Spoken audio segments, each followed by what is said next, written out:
परभणी जिल्ह्यात या आठवड्यात पावसानं विश्रांती घेतलेली आहे, त्यामुळे शेतकऱ्यांच्या खरं तर चिंता वाढलेल्या आपण या ठिकाणी पाहतोय।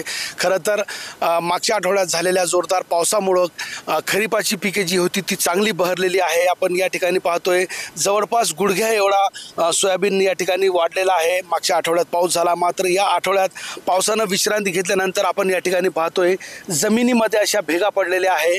खरं तर शेंगा लागण्याच्या अवस्थेत सोयाबीन सध्या आहे। कापसाची परिस्थिती आहे, गुडघाभर एवढा मोठा कापूसही झालेला आहे। मात्र या आठवड्यात पावसानं विश्रांती घेतल्यामुळे शेतकऱ्यांची चिंता कुठेतरी वाढलेल्या आपण या ठिकाणी पाहतोय।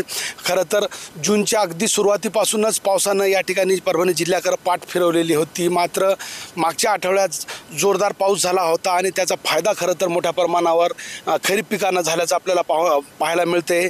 सध्या पावसाची गरज असताना पावसानं या ठिकाणी पाठ फिरवलेली आहे, त्यामुळे शेतकऱ्यांच्या चिंता वाढलेल्या आहे। येणाऱ्या दिवसात पावसाची काय स्थिती राहील याच्यावर खरीप पीक खरं तर अवलंबून राहणार आहे।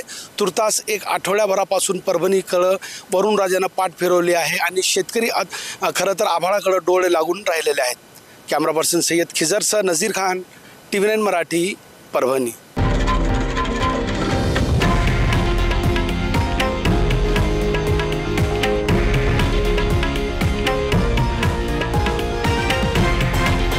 हे आहे देशातील नंबर 1 न्यूज नेटवर्क आणि आपण पाहत आहात TV9 मराठी, एकमेव।